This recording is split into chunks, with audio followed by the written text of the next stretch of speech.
Welcome to Talk Tickers. Today we're taking a deep dive into Beam Global's year-end 2024 results call. We'll break down the numbers and what they signal for the company. Absolutely. Let's jump right in. So BEEM finished 2024 with $49.3 million in revenue. Okay, $49.3 million. How did that stack up? Well, it's a pretty big number for them, more than double any year before 2023. Actually, a 124% jump over 2022 revenues. Well, okay. Yeah. But you said except for 2023. Yeah, that's the catch. It was actually down compared to 2023. So kind of a mixed signal on the top line there. Interesting. And long term? Looking at the 5-year picture, their compound annual growth rate, the CAGR, is still strong at 68%. So the overall trend is definitely up. Got it. What about profitability? Any movement there? Big improvement, actually. Gross margin hit 15% in 2024. That's up massively from just 2% the year before. 15% from 2. That's quite a leap. It is. And if you strip out some non-cash items, it was even better, around 21%. Okay, that's a key positive then. What about the bottom line, overall loss or profit? Still a loss from operations, but it shrank.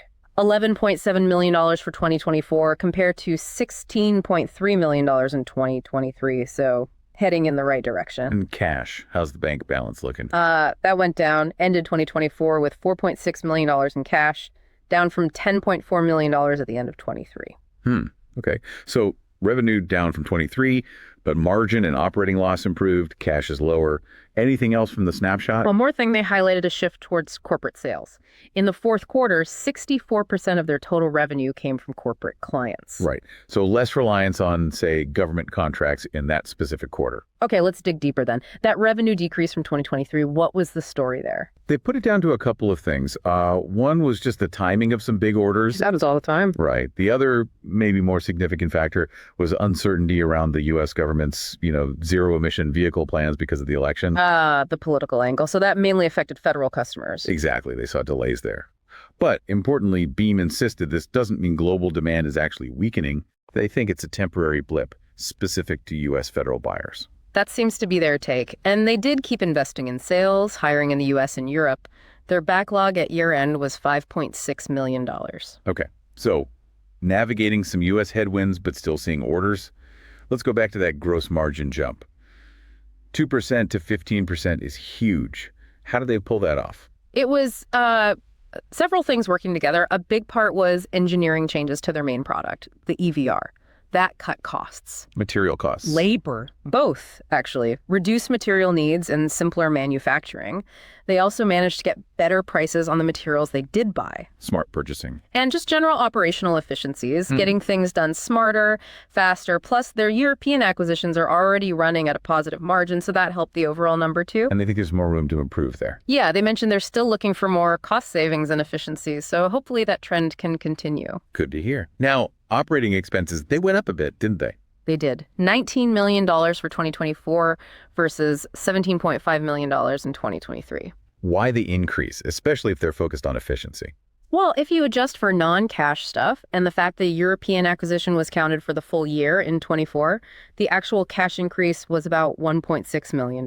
Okay, and what drove that $1.6 million?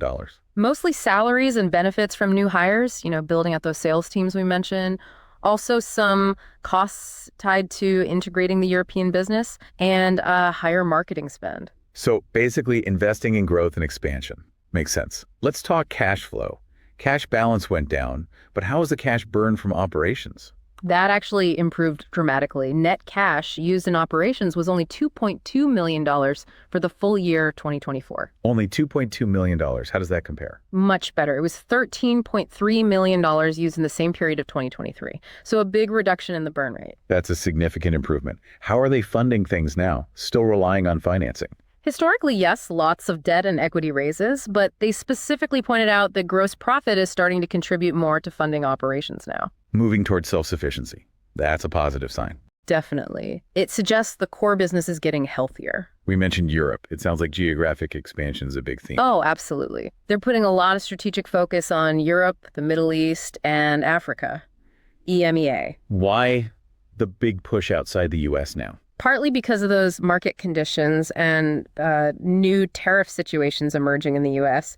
makes international markets relatively more attractive, maybe. And they made an acquisition to help with that. Yes, they bought a company in Serbia. Part of the goal there is to lower their production costs for serving those European and other international markets. Interesting. So hedging their bets a bit geographically, Huh. how do they see the U.S. market playing out now with the administration changes? They're realistic about it. They acknowledge the current administration isn't as overtly pro-EV, which creates uncertainty, especially for federal sales. So they expect fewer big federal deals. Potentially, Mhm. but they also stress that existing federal opportunities haven't been canceled or anything. It's more about future pipeline uncertainty. Any silver linings in the U.S.? Well, they see a potential angle. They're trying to position their energy security products, off-grid power, as aligning with a focus on domestic energy, which the administration does talk about. Reframing the product benefits. Clever. And they also said demand from state governments, cities, municipalities, that remains strong. Plus, overall consumer EV sales are still growing, even if the rate has slowed. Okay, so not abandoning the U.S., but navigating a trickier federal landscape while relying on state, local, and maybe corporate demand. What about those tariffs? How big a deal are they? They think the impact on them will be reduced going forward. Why is that? 2 reasons. 1, they're trying to source more materials domestically within the U.S. where possible. 2, having the European operation in Serbia gives them a cost advantage. How does Serbia help with U.S. tariffs? It's more about overall cost structure. If U.S.-sourced components become more expensive due to tariffs on raw materials coming into the U.S., having a lower-cost manufacturing base in Europe helps offset that for products sold internationally and potentially even components sourced globally. It gives them flexibility. Right, a buffer against cost pressures. Okay, let's shift to products. They launched a lot of new stuff in 2024. It really did. BeamSpot, BeamBike, Beam Patrol for law enforcement, BeamWell for water, BeamScoot. A whole range. What's the strategy there? Moving beyond just EV charging stations. Seems like it. Targeting diverse markets, bike sharing, police, disaster relief with the water product, general infrastructure support. It broadens their potential customer base significantly. Do these new products change the economics? Yes, generally they have higher average selling prices, ASPs, than the traditional EV arc charger, so potentially more revenue per unit. And new business models too. I think I saw something about sponsorships. Yeah, the Driving on Sunshine program, that's about getting recurring revenue, which is obviously attractive, moving away from just one-off hardware sales. Diversifying revenue streams. Makes sense. How are they planning to sell all this new stuff in new places? They're changing their sales strategy, not just relying on their own direct sales force. What do they do? Building out a network of agents, resellers, distributors. The idea is to broaden their reach much faster without having to massively increase their own fixed costs, their own payroll. Leverage other people's networks. Smart scaling. Okay, so looking ahead, what's the outlook for 2025 based on the call? They were pretty candid. They expect maybe a couple of bumpy quarters, Q4 24, which just ended, and Q1 25. Transition pains, basically. Transitioning to these new markets and customers. Exactly. It takes time to ramp up. But here's the interesting part. They believe if they can just maintain the gross profitability they achieved in 2024. The 15% or 21% adjusted? Right. If they hold that level, even with similar revenue to 2024, they think they could potentially reach positive cash flow in 2025. Wow. Okay. So profitability is the key lever now, maybe more than just pure revenue growth. That seems to be the message. Focus for 25 is execute the geographic expansion and sell the new products alongside the legacy ones while keeping those margins strong. All right. Let's try to synthesize this. We're seeing Beam Global making a clear pivot, responding to U.S. policy shifts by aggressively going international and diversifying their products way beyond just EV charging. Definitely. That gross margin improvement is probably the standout positive indicator from 2024. Shows they can potentially build these things profitably now. And the lower cash burn supports that idea of improving operational control. Yes.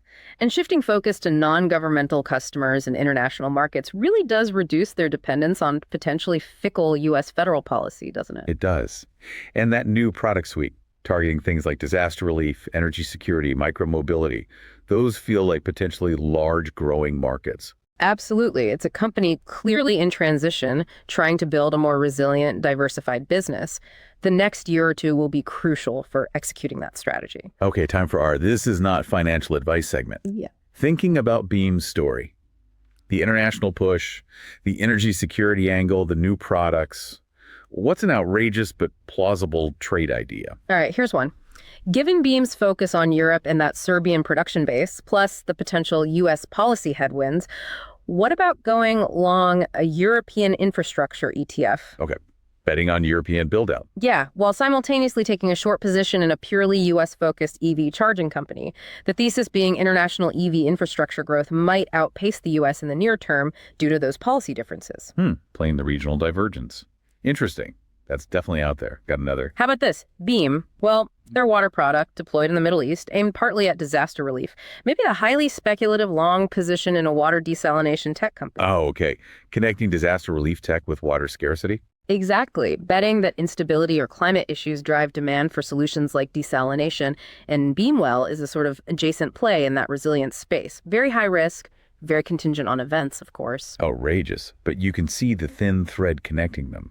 Definitely plausible in a wild scenario.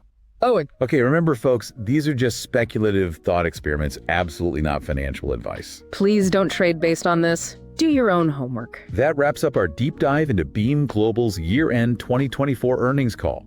A company navigating change with a bold strategy and improving margins. Lots to watch there in the coming year. Execution will be key. Indeed. What does this mean for Beam and the wider sustainable transport and energy sectors? We encourage you to dig deeper. This has been Talk Tickers. Join us next time.